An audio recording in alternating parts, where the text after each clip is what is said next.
Welcome to Game Crunch, your weekly video game podcast. My name is Mike Anastasia. With me today, we got Brandon. Hello. We're here to talk about games and things. Games and probably some things. Well, mostly games. We got a Yeah. surprise direct today. Double direct. 2 of them. Double. Yeah, that was wild. I know. This literally, it screamed to me like, hey, we got a lot of shit to talk about before we announce the Switch 2, so here it is. Here's all the stuff we promised our partners. That's maybe related. It's gotta be, because it's literally everything except first party titles. You know, you think about it when you break it down to partners and indies. Like that's like let's clear out everything else, because when we have our next direct, we got some serious shit to talk about, and we don't want to waste our time with anyone else. So that literally that just is exactly what it screams to me. Like, we do not want to spend time on anyone else with whatever we have brewing for September. So we'll see. We'll see. But we'll get there. We'll talk about the direct. That's lots of stuff to talk about there. What we've been playing, Brandon's got Wukong. I got some extra notes on things I've been playing. So nothing new and exciting in that way, but hey, we've got things to talk about. And we'll go from there. Ready to get into it? Yep. All right. I'll finish up with my things first, because they're mostly recaps of stuff that I've been playing. So Famicom Detective Club, I finished up the second game now, so that's done. I'm caught up with the chapters in the third game. Okay. So that's all going. Second game, definitely did not remember that ending, and I do remember now, in retrospect, that when I was going through, I was pretty certain I had figured it out and did not. And that's definitely what happened again with this one. Story definitely takes some twists. The Famicom Detective Club games, I will say, definitely, and I don't appreciate this enough, I think, even in retrospect, maybe more so now that I've been playing them again, but a lot darker tone than your average Nintendo game, which I think is pretty impressive considering that these are remakes of NES games. And they're like, oh yeah, this person was mutilated and all this other stuff. And, you know, you can only imagine what things look like an 8-bit system, but even still, just like the content, like the actual like conversations that they're having, like very dark in nature a lot of times. So it is really enjoyable. I do really kind of like where this third story, like the new one, the one that's coming out next week, where that's going, but still kind of really early to see, you know, exactly where it is. It does seem like another thing I forgot about the second game, and I feel like I'm already starting to see hints of it in the third game, is the second game did have a mechanic too, where at the end they kind of relate your relationship with Ayumi, and you know, just kind of like the way you treated her during the investigation and things like that. Totally forgot about that, so I was kind of blindsided by it at the end when they're like, yeah, there's some room for improvement here. I'm like, oh, I didn't realize I was treating her like an asshole for half the game, apparently. But hey, good to know. So maybe when I play it again, eventually someday, a couple of years down the road, I'll forget about it again. So there's that. But in the third game, there seems to be moments like that as well. Like there was one where you're waiting for a cat, or you leave the crime scene and you go to like this bus stop, and the game's like, well, I don't know when the next bus is coming. They're like, well, what do you want to do? Do you want to wait here an hour for the next bus, which is when it should come? Or do you want to use your giant ass 90 cell phone to call? Oh, call a cab. By the way, you've been an asshole and you haven't been charging it like people have been reminding you. So if you make this phone call, you probably can't make another one later. What do you want to do? And so I'm like hemmed and hawed, and I'm like, well, why would you ask that unless there's a reason to use the phone later? And I'm like, I'm just going to wait. And so I did. But now I'm like, what does it mean? What's the payoff for these choices? And it's done some weird things like that. So I'm kind of interested to see if they do anything with it. Because I think that's kind of a interesting way to expand on what they already have here formula wise. So I like that. Otherwise, they continue to be great. Like the writing's excellent. I don't talk about it a lot just because I don't understand it, but I do really enjoy the voice acting. Like it does seem like it's nice, even though it's all Japanese. But I think I talked about it when we talked about the game originally, like a couple of years ago. But one of the voice actors I even recognized from some other things. which I thought was impressive because just not having understanding for the language, I just don't listen that closely. So I'm like, hey, this person sounds very familiar. I think that's pretty good.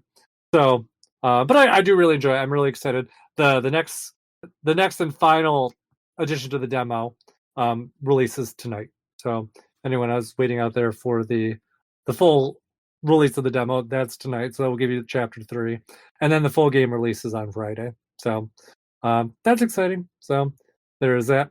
Another thing I ended up doing too, because I was like, well, let's clear out my backlogs since I'm feeling some sort of way. I went through and finished up the last bits of Another Code. So because I was in the middle of the second game of the 2 games that was there, and let me tell you, this game took a wild right turn that I was not expecting. So the game, I can't remember. Did you play through Trace Memory originally? No, I Okay. did not. So let me give you a little backstory on the original Trace Memory, so that I can explain this wild right turn. So, because they are related, but it's because it kind of did one of those things where it's like the game kind of remembers a plot point that it had from the first game at the very end of the second game. So basically what happens is in Trace Memory, you go through, you find this ghost, but then you realize that you're kind of you get a gift from your dad at the beginning, and it's like this special device. And as you progress through the game, you kind of realize that it's related to Ashley. She's the main character. Both of her parents are scientists, researchers, and specifically like memory research is what they have to do with. So that ends up becoming kind of like a big focus at the end of the game because they're like, hey, that's kind of related to everything that's been going on, whatever. So second game kind of starts up, and you still have this device. It doesn't really do as much anymore because you've already done what you need to do with memories, and your dad's just back to his normal work or whatever. And it just kind of starts out with this kind of benign, almost high schooler kind of story where it's like, hey, your dad who you reconnected with in the last game, you guys have been a bit disconnected. And so this is a chance for you to kind of reconnect. So, you're dealing with that drama. There's a kid that's there whose dad is missing, and there's some plot point about some pollution at this campsite. So, you're dealing with that drama. There's these 3 friends who are also at the campsite, and they become, they're in a band together, and there's been a little bit of like discourse between them. So you're working on all of that. And that's how the game goes for 7 of the 9 chapters in the game. And all of a sudden, at the very end, it takes a right turn hardcore into like that kind of end story plot point from the first game. And I was like, was not expecting this. Got like it was just a major tone shift. Is it a bad tone shift? No, I think it was nice. It was kind of nice to bring things together. It gets really weird, but then again, the first game also was kind of weird too, and you talk to a ghost for most of the game. So it's not like it's that far-fetched compared to what has already been there, but strange. And I'm not going to say any more because I would like people to enjoy it if you think it's something. I've talked about this game, I think 3 times this year as I played through it. So, I mean, I'd like people that think that they might enjoy it, maybe give it a try because it is interesting. But yeah, totally blindsided by that story switch. I kind of feel like, though, they're setting up for something. I don't know if they're maybe looking at if they put these out kind of similar to Famicom Detective Club, where like, let's put out some feelers, and if it does well enough, maybe we'll make a sequel. Possible. I will say though, in the credits for this game, there definitely was a cameo for Kyle Hyde from what is that game? I talk about it all the time, and I can only remember the sequel's name right now. Hotel Dusk. Oh, okay. Yeah. So That's weird. Yeah, very weird. Like and I'll tell you what it is too, because this is not spoilery at all, I don't think. But as it's going through the credits, a lot of times credits will be like, hey, here's a screenshot of our protagonist and some of the other characters having a good time, blah, blah, blah. that's what they do. Like it's like the protagonist, and they're in a restaurant with I think with their friends. I don't even remember, and they're like drawing them in, like hand drawn sketches, and like filling them in with color, kind of that thing. And then on the back, uh, in the background, there's a person who's faced backwards, and they're wearing a just very distinct jacket. And I'm like, that is Kyle Hyde. Like there's no guessing around about it. That is definitely him. And I'm like, is this a hint for Hotel Dusk? I hope so, because that would be kind of awesome. No other reason to throw in this random cameo, unless not. I mean, granted, it's possible it could have been in the original credit sequence, and that's something that they carried over. But this looked like it was all new stuff, so I don't know. I didn't go back to look at the original Wii credits to compare. But I also feel like if it wasn't something that they wanted to be like hint, hint, nudge, nudge, they would have taken it out. So I'm kind of I'm crossing my fingers that that's their next thing is Hotel Dusk added 2-pack with both the DS games that they put out. That would be excellent because Hotel Dusk, one of my favorite games. I just love how like snarky and just confrontational he can be sometimes. Just enjoyable. So yeah, that's it. I'm trying to think of other things that I played this last week because I think I did touch up on a couple different things, but I think those are the big things. At least the ones that I would want to talk about today. Yeah, that's it. Okay. What you been playing? So I actually didn't play that much because I was I watched a pay-per-view this week that was like 6 hours long. So it's way too long. It was their like biggest pay-per-view of the year, so it's to be expected. When WWE has their pay-per-views, they're like 3 hours each night, and there's 2 nights of them. So I mean, it's about on par. It's just this one was all at the same time instead of broken up into multiple days. But I really enjoyed my time with that. But that's not what I'm going to talk about. What I'm going to talk about real quick is that I played more Wukong, and Wukong is fucking excellent. Like it is so good. So I want to talk about some of the ways that Wukong does things differently from the way I initially thought it was going to be.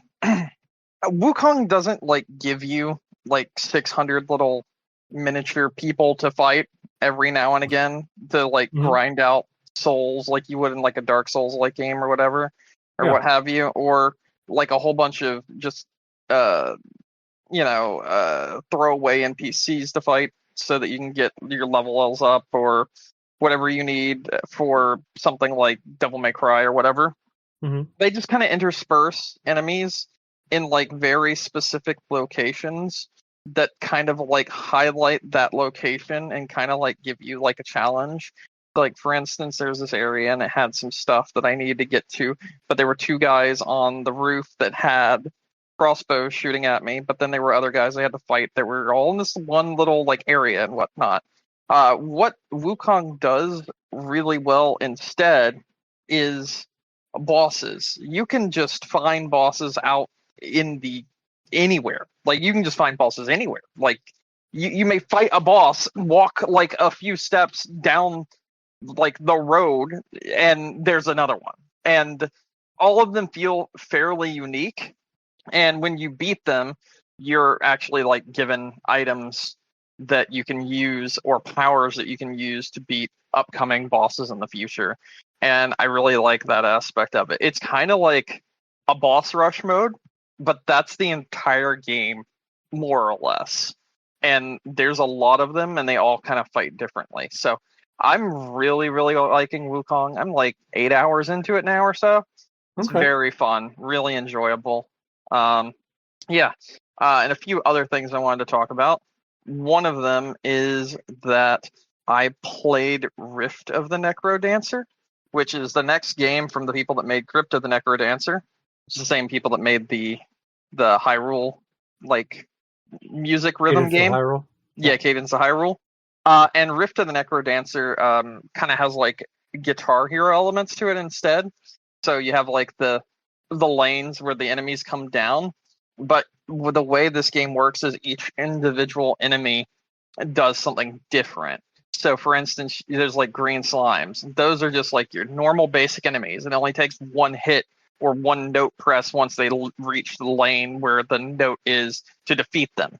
But there's also like blue slimes, which take 2 and move them up one ring on the note, on the fretboard, essentially. So you may hit like a green and blue note at the same time, and the green note vanishes, but the blue note goes up one ring on the fretboard and then comes back down to you. And each enemy in this game has its own individual way of having to defeat them, essentially. There is like purple skeletons, for instance, and the purple skeletons, when you attack them, they lose their head and they go all the way up to the top of the fretboard, but they start coming back down, and then you have to do it again to like actually defeat them. And they all work in tandem with the rhythm of the actual game, and it's like really fun. Like it is really fun. There was a demo recently put out, and that's what I played, and I'm super looking forward to this game. It like shot up to the top of my most anticipated games list after I played the demo. It was just excellent. It was awesome. So that's one to be on the lookout for in the future, because it is. Does it have really a release good. date yet? It just says this year, and like I said, I just played the demo a few days ago, and I mean, it does feel like they're getting ready to announce something in the near future about it, because like that was a very solid demo that seemed like it had everything already down. Like it even had like a whole tutorial that you went through to learn all of the different note inputs and everything. So I do think that it'll be sooner rather than later for this game. Okay. Yeah, I was kind of tentatively optimistic about that game too. It's awesome. It is absolutely awesome. The music's great, and the gameplay is awesome too. Okay. But yeah. Moving on from that. I didn't really play a whole lot else. I played a little bit of the new game made by Valve, which has now been revealed, called Deadlock. It is very, very odd. Very. Do you remember a game that was on Xbox 360, PlayStation 3 called like Monday Night Combat? I remember the name. I don't remember anything else about it. All right, well, it kind of plays like that game, for those that remember that game's title. And I can actually talk about the game now since, well, Valve officially announced that it exists. And they're allowing people to actually stream and talk about the game now. So that's kind of cool. Yeah. It's good. It's good. It's not for me. I don't like MOBA-like games. And this is definitely a MOBA-like game more than a hero shooter. And, it's good, but I don't care as much as I probably should. So fair. Yeah. I see a lot of other people being like, this is excellent. This is going to be like the next big thing. And it's getting like a shit ton of viewers and everything. And a lot of people are talking about it and whatnot. So I know that it's really good. It's just not for me. That's fair. Yeah. Nothing wrong with that. And I think that's really all I have to say. I don't have anything else that I played, really. Okay. Ready to move on to news then? Yeah, because we kind of got a lot of that, to be honest. Yeah, between two directs. Definitely a bit there. All right. I guess we will start at the top. Yep. Which in this particular document we're using starts with the Indie World Showcase, even though... Was that first or second? I don't even remember anymore. It was first. Okay. Yeah. Not in order of the things there, but first thing there is Pizza Tower, which I was excited for that. Get you a Pizza Tower and play some Pizza Tower, and then we can talk about Pizza Tower. Yeah, I added that to my wish list, actually, just now. It's a great game.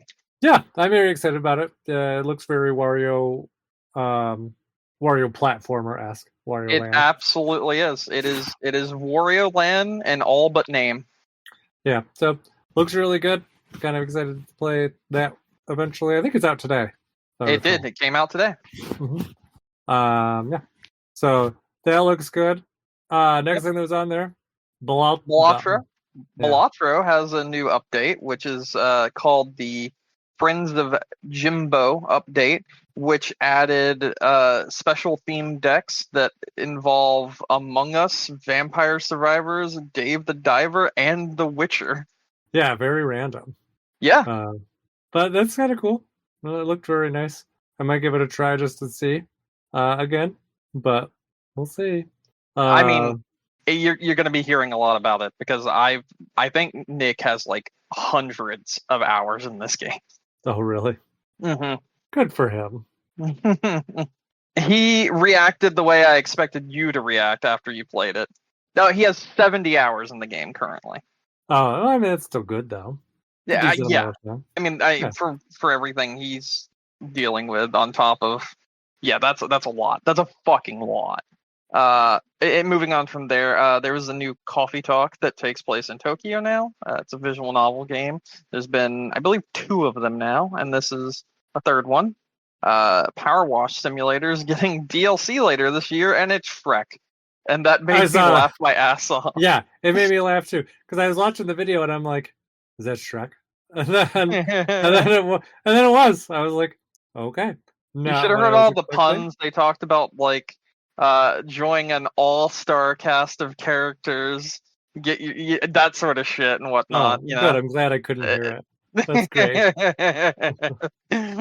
The next game actually thought looked interesting. Awesome. I've been wanting to play this game for a very long time, and I'm glad it's out of early access now.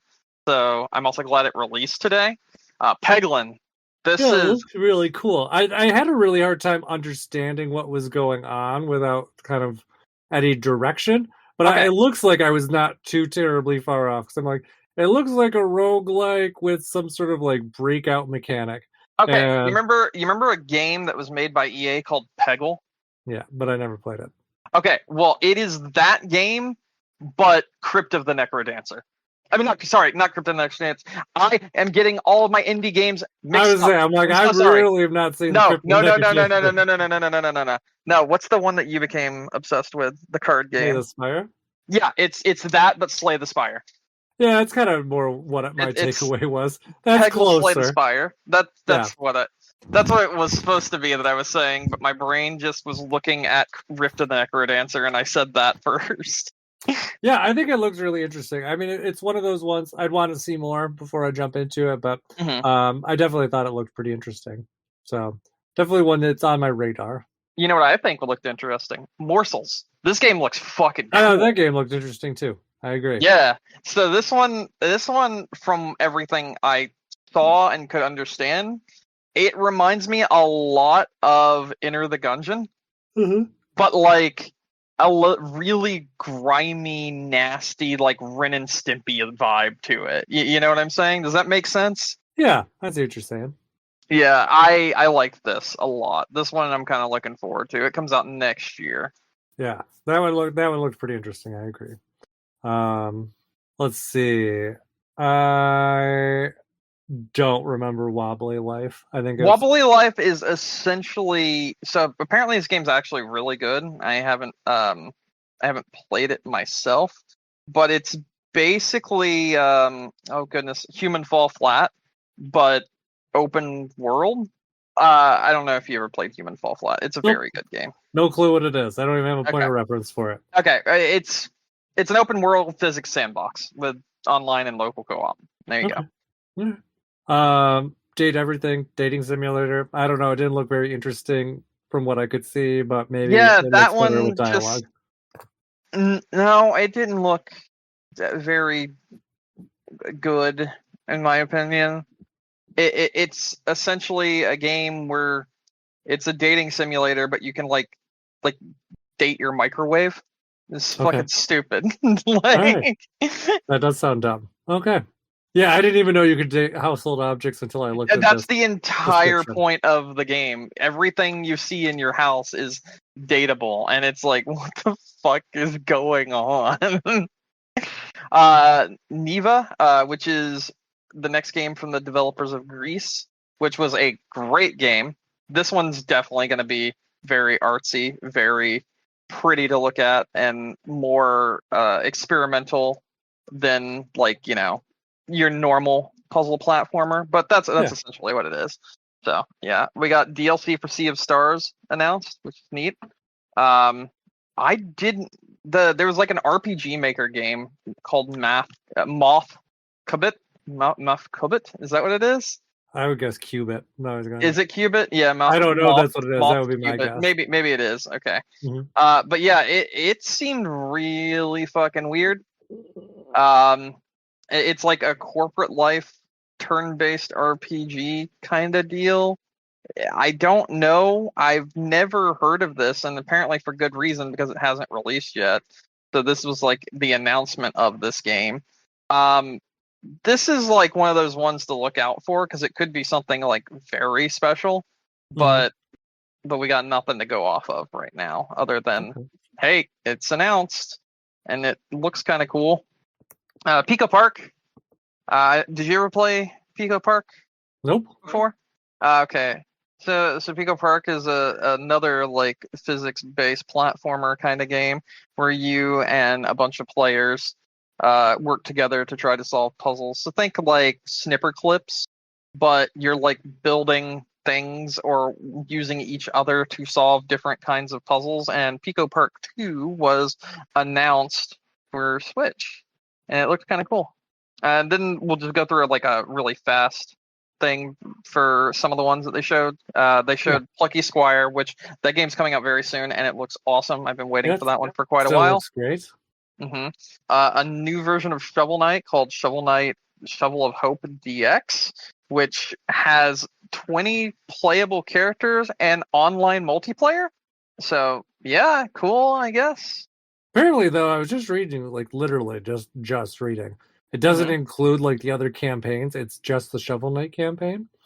So it seems like it's a very niche version of Shovel Knight for someone that doesn't necessarily already own it. That doesn't make any sense. Let me look at something.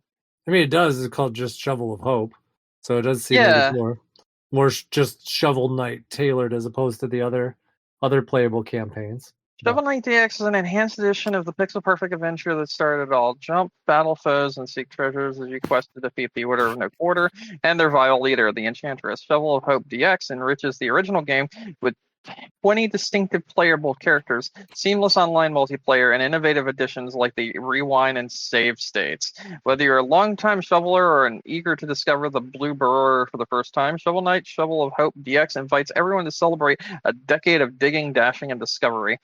Choose your champion. You can now choose a champion from a lineup of 20 iconic characters with unique playstyles.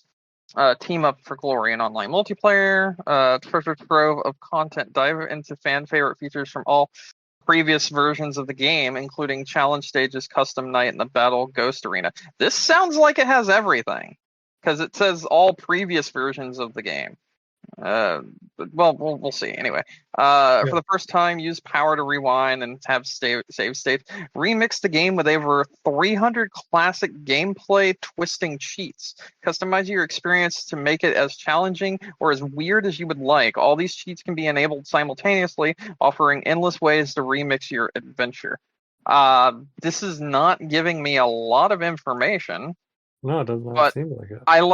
I look at some of this stuff, and there's some definite weirdness going on here in like the gameplay screenshots and shit like that. Okay, so no other campaigns. It's just this one. I have confirmed that now. Okay. That's weird. Okay. Yeah. Good to know. I didn't just imagine that. Let's just move on. This just seems weird. That this one doesn't make a whole lot of sense, and most people in the forums are not happy with it. So we're just gonna move on from that. Yeah. It seems like a very kind of short-sighted addition for them, which seems surprising, honestly. On Your Tail. It is a sleuthing adventure game where you play as like some foxwoman at Seaside Town. It was weird. Cuisinier? Cuisinier? Is that what this is? I don't remember this game. Hold on a second. Am I dumb? Is this just... Hold on. Yeah, looking at it, I don't remember it. But it could be just I looked at it and just didn't care. I do remember this now. What was Supergiant Games' first game? I do not know. Hold on. I got this. This reminds me of their first game, I think. Am I stupid? We'll find out in just a second. Nope. Yeah, this reminds me of Bastion. This is like Bastion, but with food. Okay. It's a roguelike game that looks and like it plays like Bastion, but it has to do with restaurant management, which is weird. Metal Slug Tactics. This game I've been waiting for quite a long time, actually. I think since 2019 when it was first announced. This game looks awesome. I'm very happy about this. It's basically Final Fantasy Tactics, but in the Metal Slug universe, and I'm totally down for that. Yeah, it does look like it'd be pretty decent. I agree. I don't know what Europa is. I saw it, but like I still don't fully understand what it is. There's a demo out for it. I was gonna say, yeah, it says there's a demo. I remember this. I don't remember. I have no clue what's going on with this game. Yeah, me neither. It looked really weird, but yeah, it sure did look like something, you know? Yeah, definitely looks like a game, game thing. Yep. Yeah, so we'll see. And then I'm gonna go through some of these because some of these I don't care about, but some of these I absolutely do care about. Yeah. You can probably already guess which ones. So, like first and foremost, we got Sims Cozy my Sims Cozy bundle. I don't understand this at all. This game was like critically panned. Like, before you get too far ahead, probably should mention that we're switching to the partner showcase. So yeah. Sorry. Yeah, we are hopping over to the partner showcase now. We are done with the indie showcase. My bad. I didn't even realize that we were doing that. That's okay. But I agree. I had no clue where my Sims came from. All of a sudden, it just kind of was like, hey, we had a game to dredge up from the darkness. Here it is. Yep. So, yeah. There's that. Civ 7. Yep. You're probably pretty excited for that one. I am. I got to see a little bit more of like the previews and stuff since last week. It seems really interesting. They're still obviously very kind of tight-lipped about what their plans are, but it seems like it's very ambitious, and it does at least initially seem like there's a lot of interesting ideas that they're putting into it. Like now, like leaders are not necessarily tied to civilizations. Yep. So you can mix and match leaders and civilizations now. And it sounds like I think I talked about last time, there's 3 different ages now, and it sounds like there's some switches that happen in between those as well in terms of like your leaders and civilizations. So that will be interesting. But I think there's so much going on here. I don't think I'll really even be able to like kind of, civilization is very deep, and I just don't think I'll be able to really quantify it until I play it. So but it seems like, at least so far, everything seems really well. But the problem with Civilization games, at least the 2 that I've kind of played from original-ish launch up through kind of their end game, is that usually the first versions are very vanilla and don't have a ton of features. And then as they go through time, they become incredibly feature-rich. So it'll be interesting to see kind of where this is.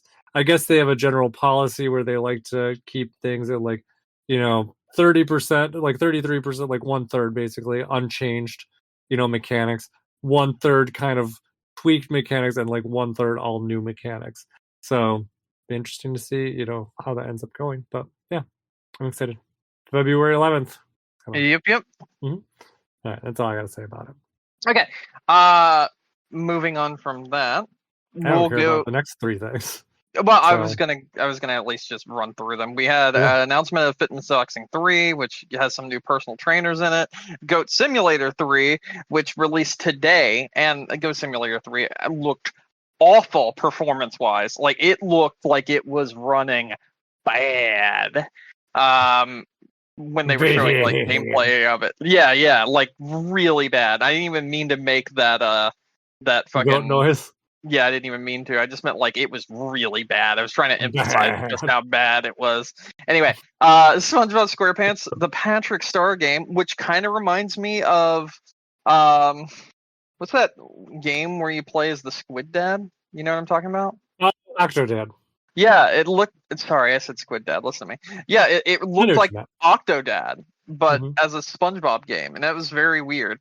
I actually think this one looks kind of good, to be honest. One of my favorite announcements from the entire thing was the Capcom Fighting Collection. This was incredible. They single-handedly with this drive the price down of being able to play these games, saying as though most of these games were hundreds of dollars that are in this collection. So it is awesome to be able to play these games again. including Capcom vs. SNK 2, Mark of the Millennium, Power Stone 1 and 2, Plasma Sword. Just in general, there were so many good games in this collection that I was like, damn, Capcom kind of nailed this one. It is awesome. Project Justice is in there. So many good games were in this collection that I was so happy with. And I'm very excited for it whenever it comes out next year. Yeah. So that's awesome.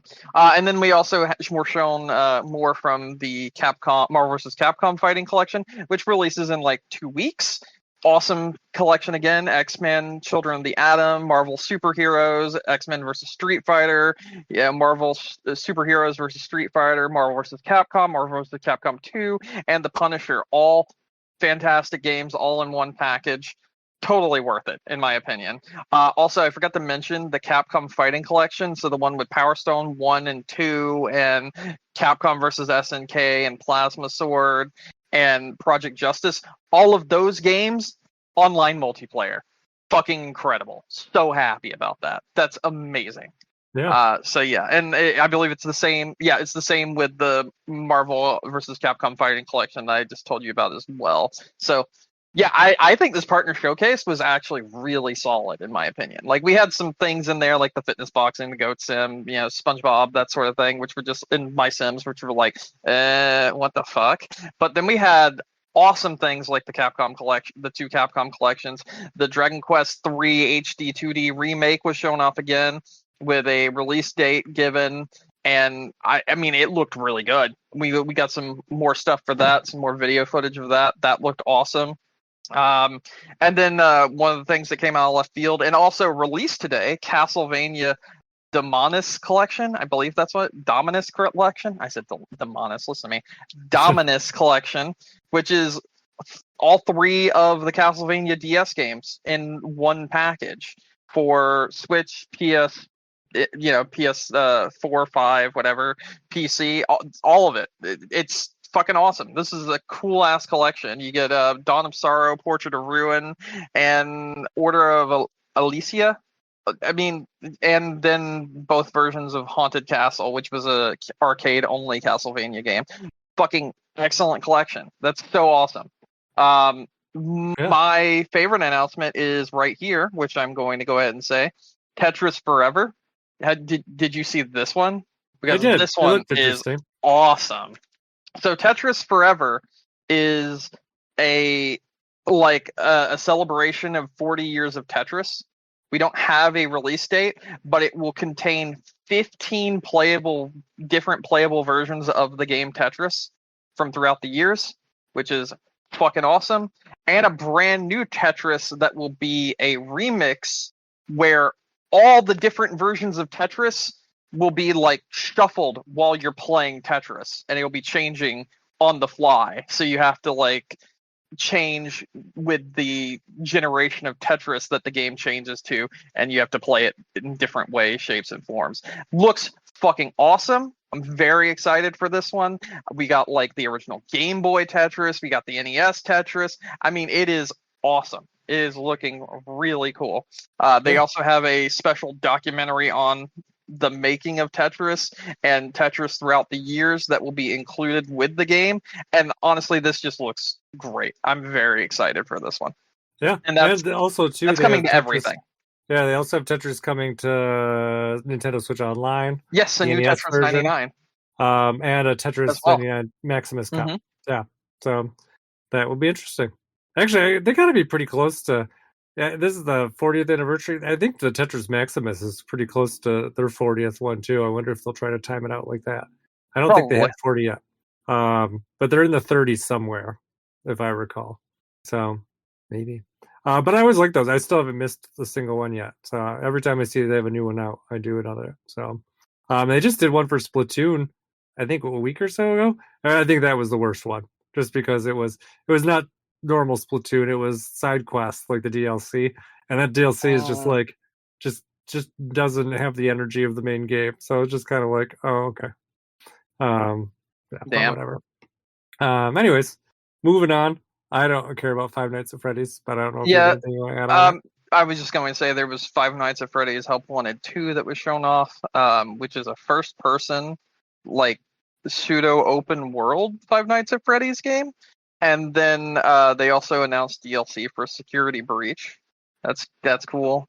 Rune Factory looks fucking awesome. The new Rune Factory that they showed, super sick. Very excited for that. It looked really good. I am going to skip over the next one because I want to have that as the last announcement because that was the last announcement. So Alteria Yumia, which is the next Alteria. Is that how the fuck are they even pronounce this game? Doesn't matter. That game that's been going for a very long time, the Riser series or whatever. They are moving on to a new protagonist, and this is her first game that will be coming out next year. So that's cool. Tales of Graces gets a remaster with Tales of Graces F coming out in January 2025. So there's that. That was kind of cool. Hopefully it's actually a working game, unlike the other Tales games as they've released. Yep, so. I agree. Star Overdrive was a really weird game that I have no idea how I feel about it or exactly what it was. But I saw it and it looked kind of cool, I guess. It is a game. Puzzle, open world, hoverboard, weird shit on an alien planet. I don't really know. It looked interesting. Suikoden 1 and 2 HD Remaster Collection was given a release date, which is March 6th of 2025. And I mean, I've been waiting for this one for quite a while as well. So cool to see that was announced. Yeah. They ran through a few like trailers which showed us Stalker series is coming to Switch. So is Worms Armageddon, a new Legend of Heroes game called Trails in the Sky, the first, which I don't really know much about that. A new event for Dreamlight Valley, new season for Star Wars Hunters. We got to see a little bit more Lego Horizon Zero Dawn adventures. More Tales of the Shire, that Lord of the Rings cozy, like farming like game, which I mean, I actually think that looks okay. And then just, the usual, your EA Sports slop, your Funko Fusion, which does not look good at all, and your Just Dance for the year, as well as Disney's Epic Mickey Rebrushed, which looks cool. And I think there was a demo that comes out today as well. Yeah, I just saw that. I did miss when I watched it earlier, so I just clicked on that to download that. I'm excited. Nice. So. And then the major final announcement was the Yakuza series is coming to fucking Switch, starting with Yakuza Kiwami, which I know you don't give half of a shit, but you should. You should play Yakuza. I'm just gonna always say that you should play Yakuza. Yakuza is one of the best franchises out there with consistently really, really fucking good games. And I mean, Kiwami looked really good. It looked like it ran and played very well on the Switch, and I'm excited that more people get to play Yakuza because more people should play Yakuza. Yeah, that's good. And I did read earlier too. It seems like its timing coincides with the Amazon release for the stuff that they're doing. Yeah, we don't talk about that now. I'm just saying, it might be a promising sign that at least Sega's expecting whatever Amazon's doing to cover the story more or less of the first game. At least that's kind of how I would take it. Whether or not that's what's actually going to happen, don't know. Here's hoping, but since they recently were like, yeah, we haven't ever even played the games or even looked into them, and we wanted to do our own version, I have zero hope for that series now. Anyone that says that, we always get like a Halo TV show kind of deal, and I'm not okay with that. Yeah. So, but hopefully it ends up being decent. Maybe Sega had some checks in there to make sure things didn't get too out of control. Mm-hmm. So I guess it depends on what degree of oversight they had. So we will see. You just gotta hope that, at least maybe they put their faith in the right people. Well, find out. Yeah, here's hoping. Yeah, I mean, nothing we can do about whatever's coming out. So at least hopefully whatever does is reasonable. It does have a release a price, which is $20. That's a very good price. Oh, really? For the game. That's excellent. Yeah. That's really good, actually. I would not have guessed that. That's a fantastic price, honestly. Mm-hmm. I think that's it. I think that's all we got. Yeah, that is all there is. What else do you have to talk about today? Anything? I mean, I don't know if you saw how big of a flop Concord was, but it did kind of make me laugh a little bit. No. So Concord was a game that Sony put about $100 million into. Mm-hmm.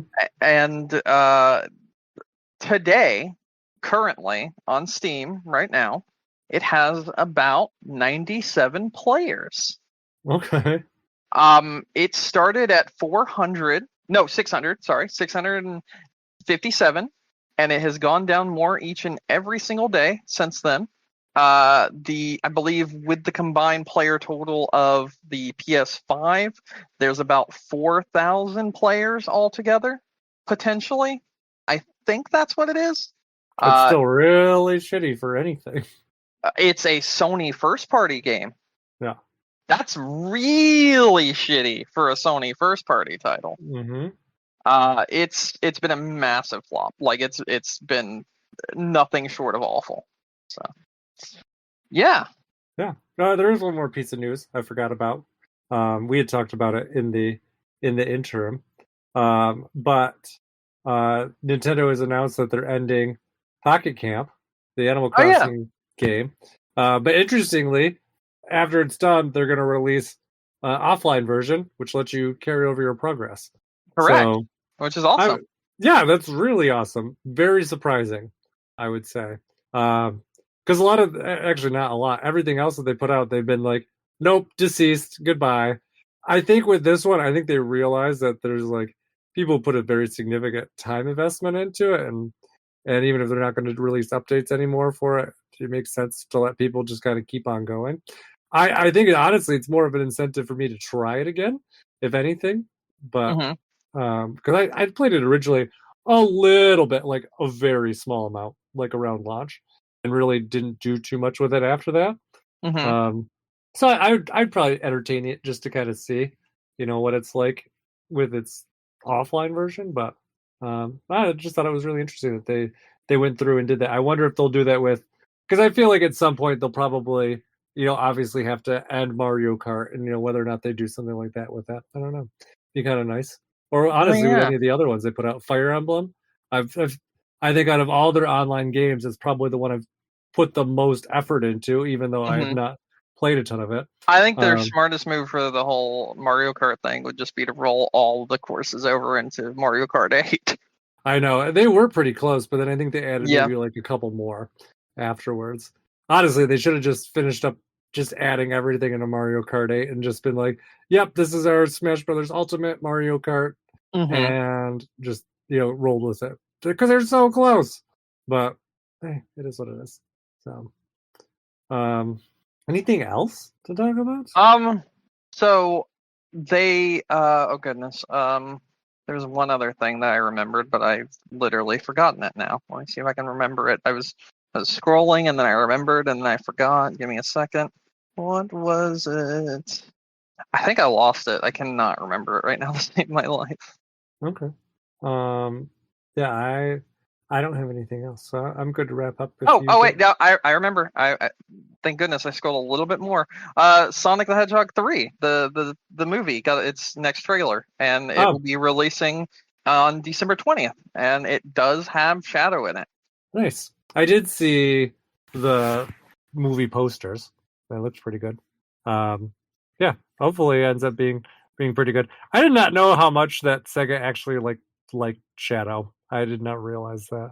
I saw Did You Know Gaming recently, and they were talking about how much they like Shadow. Fans also fucking love Shadow. Yeah, did not know. I'm very surprised by this, but I'm not the biggest Sonic person, so that's probably why this is a surprise to me. So I'm trying to watch the trailer because there was a rumor about who plays Shadow, so I'm just trying to get through the trailer right now real quick. Give me a second. I want to see if the rumor's true. Yep, it's true. All right, Keanu Reeves is Shadow. I googled it at the same time that you asked about it. I just wanted to hear him say something, and then I heard Keanu Reeves, and I was like, okay. Yep. So Keanu Reeves is playing Shadow, which is okay. Yeah. That sounds awesome, actually. Yeah, could be a very good thing. I mean, they have a good cast for these movies. Really, you can't. If you're going to complain about anything, not the cast. Yeah, I mean, they've done an excellent job with the movies too. So, like, I don't really think it's something you could complain about anyway.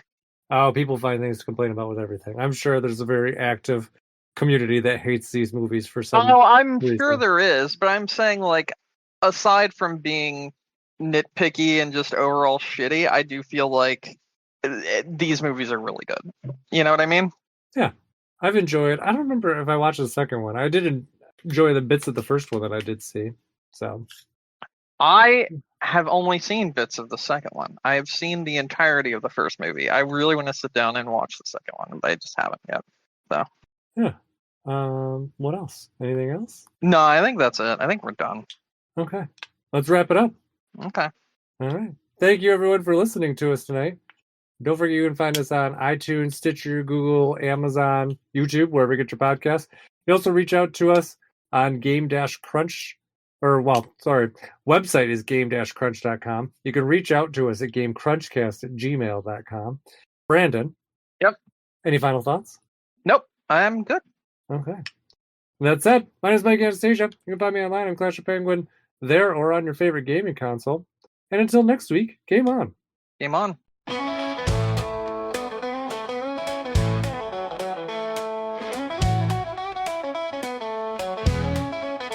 Down under where the waves do crash, I found a world in a digital flash. Game Crunch, the name it goes. Game on, the motto that it shows. Through the surf and golden sand, magic controllers in my hand. In this world where pixels glow, game on, just let your spirit flow. Game Crunch, mate, let's ride the tide. In this world that freedom glide, game on, we'll conquer all.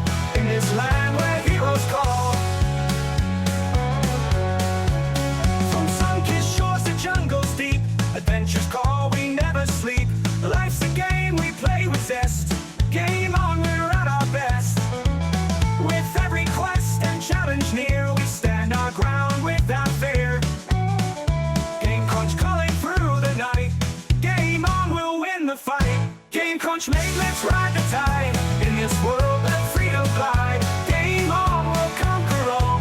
In this land where heroes call.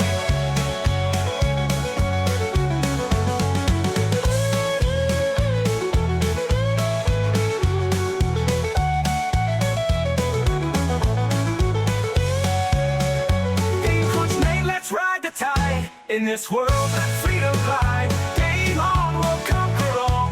In this land where heroes call.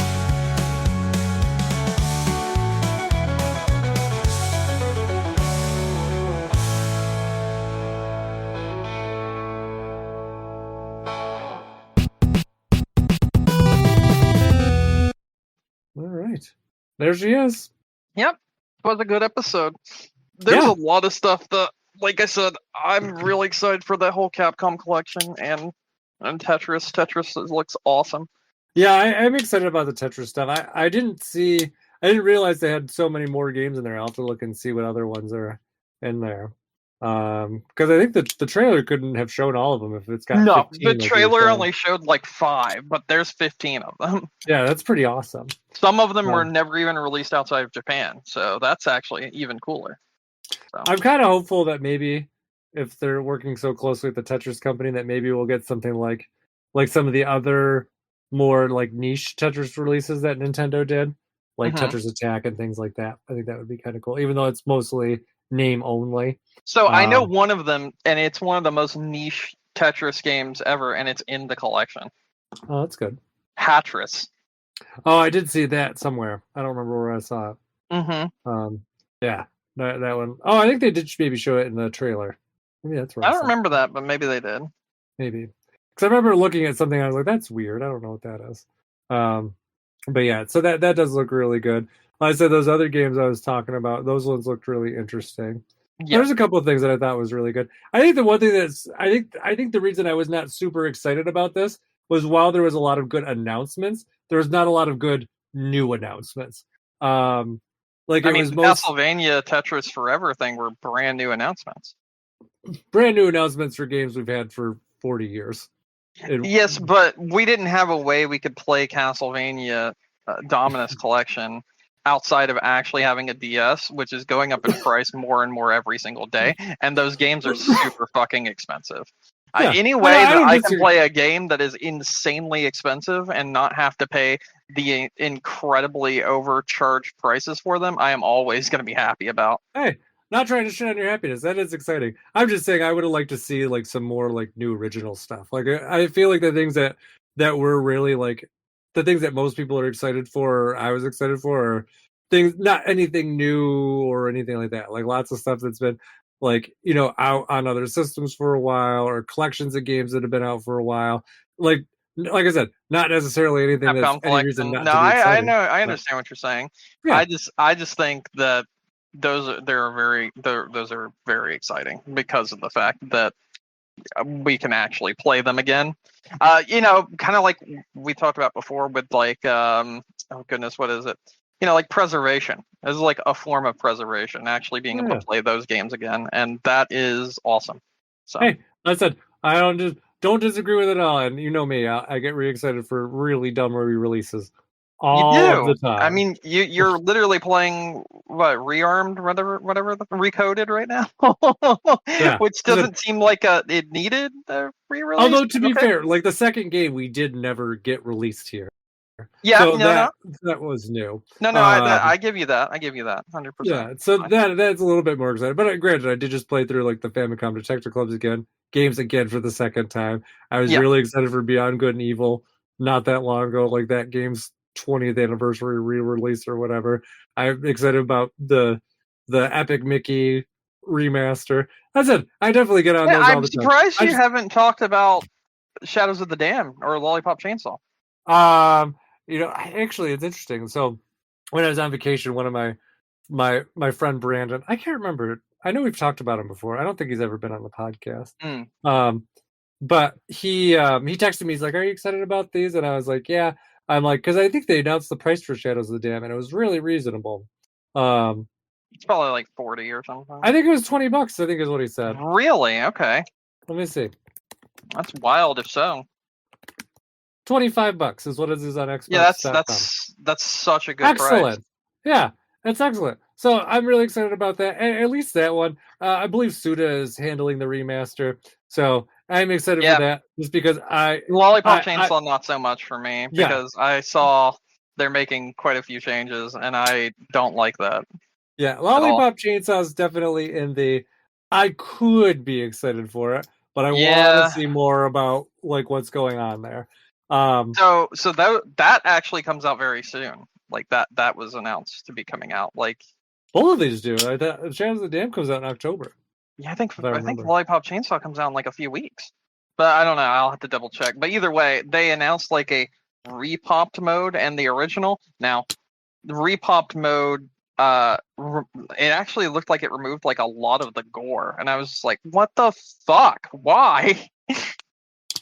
So that was already kind of disappointing. Let me see. Maybe I'm Lollipop Chainsaw. Let's see what we got here. Yeah, it looks like September 12th comes out in 2 weeks. Oh, nice. Yeah, that's very close. It looks like Shadows of the Dam. It looks like it's a Halloween game, but if you pre-order, at least with the PlayStation, you get it 3 days early. Why is this so big? Why is this such a big download? It's 60 gigs. Which game? Lollipop Chainsaw. Yeah, it's because they don't bother doing anything to like shrink it down. Also, actually, I did not know this, but I just saw it on the PlayStation site.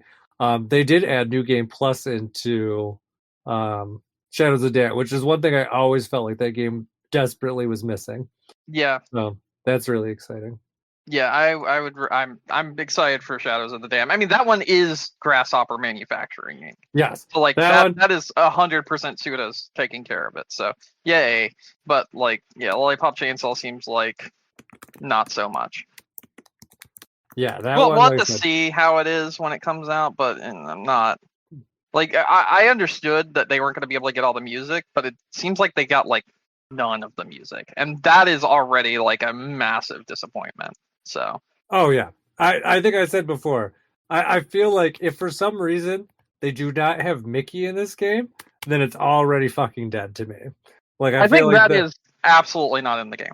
Yeah, and I feel like that's the one that's least likely to be in the game. Yeah. Which is, so then, and also too. I mean, this is like the Dead Rising remaster, which comes out in like also 3 weeks. That game looks like dog shit. I'm very upset about that one, to be completely honest. Yeah, so Lollipop Chainsaw, it comes out on the 12th. On the Switch, though, they were able to compress it down to 7 gigs. So that's at least a little bit more promising than 60. Yeah. But there's something else. Oh, but it's also like double the price of Shadows of the Damned, which I also feel like. Yeah, it's like 50, isn't it? Yeah. Mm-hmm. That's stupid. Like, what the fuck? Yeah, so I feel like this one's more of a, like I said, it's more of a wait and see. It's something I'll add to my wish list, and it's probably like, if it's decent and it comes down to a reasonable price, then I'll buy it. But otherwise, then I'm probably just going to leave it where it is. So. Yeah, that's kind of how I feel too. Mm-hmm. Yeah, but I like actually like upset about Lollipop Chainsaw. So. I know it is very disappointing, but I think I knew as soon as you were telling me about like the changes that they were considering. I was like, oh no, this game's fucked. Yep. But let me see. Let me add it to my wish list. So there's that one, and I got Shadows of the Damned as well. Jeez, I don't know why it took you so long to be up there. Okay, so those are there. So yeah, definitely very excited about that. Oh, and that game's only it's less than 5 gigs. Even better. What, Shadows of the Damned? Yeah. Wow, even on PC, it says 5 gigs. That's oh, really? Yeah, that's good. Yeah, that's excellent. See how nice things are when people actually take the time to kind of like compress things down. Yeah, I was actually having a conversation with someone. I basically stated that, because I don't know if you saw, but actually you may want to put this. Are you still recording right now? Yeah. Okay. Avowed was announced to be delayed until next year. The game from the. Oh yeah. Yeah. And it's only going to be 30 FPS on console. Yeah, and people so many people really been out of shape. No, that's the exact opposite. I saw so many people being like, it's a first person game and it's not a competitive shooter, so I don't see what the problem is. With like their fucking pinky finger up, acting like they're like, we've had 30 FPS forever and it's totally fine. And it's like, bro, you're paying $600 for a console. You should have better standards, you dipshit. You are literally what is wrong with the actual fucking gaming community, because you have zero standards and you let these developers gaslight you into thinking, we shouldn't expect these games to run over 30 FPS or even 30 FPS. And it's like, bro, what the fuck is wrong with you? You fucking idiots. And there's so many people apologizing about it and being like, and there were so many devs that came out the woodwork, and like I even like spoke to one of them and I was like, no, it's not acceptable, because literally all people are using this generation is upscalers to try to optimize their games. No one's actually optimizing any games that they release nowadays. Period. They just don't care. Developers are lazy. And if you think 30 FPS is okay and that's what you're aiming for, then you're lazy too. My guess is they probably, this is my guess, this is my theory. My guess is probably when they sat down to like just like preemptively kind of decide what they wanted to do with this game, I bet they didn't even target 60. I bet they're like, no, never. It's never offline. They're like, they probably are just like, we don't have to, if we don't target 60, we don't have to optimize it for that. Exactly. That's what I'm saying. Easier. Developers are fucking lazy and they are dog shit at their job. Well, there's also is the other side of the coin though, is there also is a cost to that too. And it might just be like, hey, obviously we'd rather spend this money elsewhere instead of, really laser focusing in on 60. I know, it's really easy to be like, yeah, it's lazy, but it's probably a cost consideration at the end of the day. And considering the way that everyone's getting hack and slash down to like 0 employees, like if this is the trade-off that a company needs to make to stay solvent. I don't necessarily think it's unreasonable. I don't think you'd have to trade off anything to have 60 FPS other than resolution. And resolution isn't a thing that costs you more money. In fact, if you were to have a lower resolution, you would probably save money, to be completely honest, on assets and the amount that would need to be placed onto a disc and this, that, and the other. So I actually think that if they were to go for like a 60 FPS mode or something and target like 1440p 60 FPS as opposed to 4K with all of its 4K assets and whatnot and everything, they would have less like space that would be used on the assets, so their game would take less gigabytes to install. So when it gets printed on a disc, if it does, it would not have to be on such a big disc, so they wouldn't have to pay out so much money to have their games on a bigger size Blu-ray. So that would actually save them money as opposed to costing them money. I do think it is not a case of like a sunk cost fallacy or anything like that. I just think they're fucking lazy, and they would rather just be like, we'll just say we couldn't hit that, and then we'll patch it in later on down the road when we feel like it.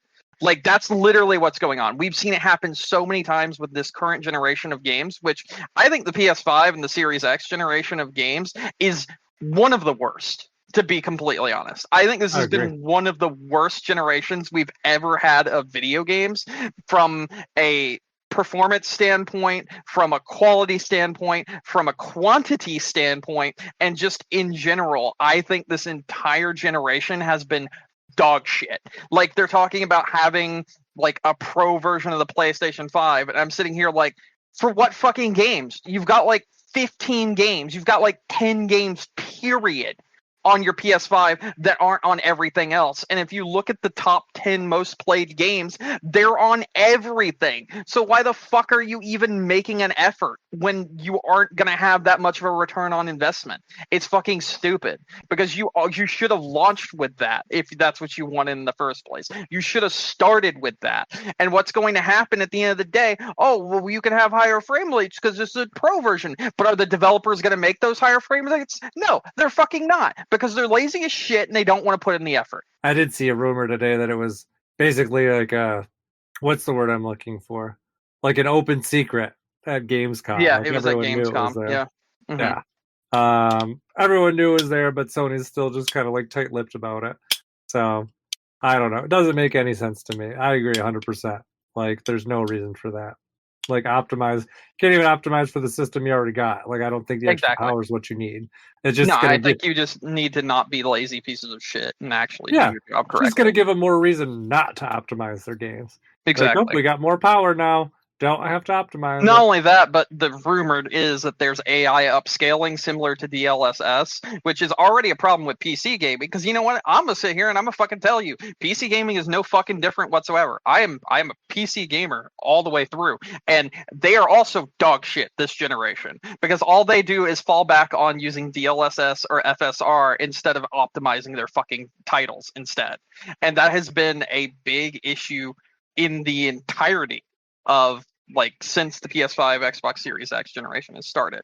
Everything has focused on building games for using upscalers, not for actually using native resolution.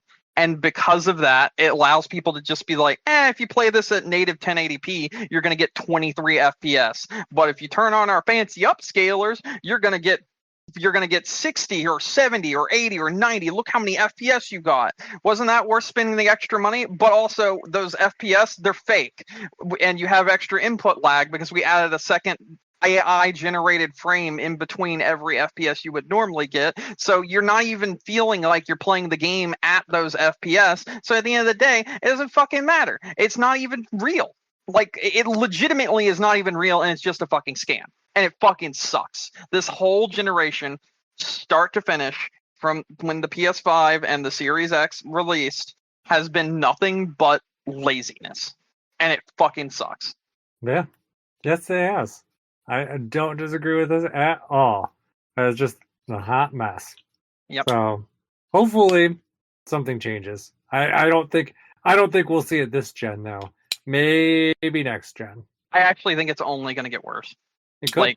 Very possible. With everyone focusing on AI right now, and using things like AI upscalers and everything, it's only going to get worse. We will never play at native not frame rates, resolutions again, and probably never at native frame rates again either, which is just fucking stupid. It's the dumbest thing that has ever been conceived, because you can tell a difference. There is actually a very noticeable difference in how a game feels, and it does affect gameplay, and it does affect the game based on these upscalers and these extra frame generation techniques that are used on PC. And I don't think they're good. Like, I bought into the hype. I bought a graphics card specifically that uses it, and I think it is the biggest waste of money that I have ever spent money on. Like, it is probably one of the biggest wastes of money I've ever done. Well, it will be interesting to see how it ends up trending. I feel like it's starting to get to that point where, like, the whole 3D kick got to, like the technology trends where everything moves that way really fast, and then everyone gets there and like, what the fuck's the point of this?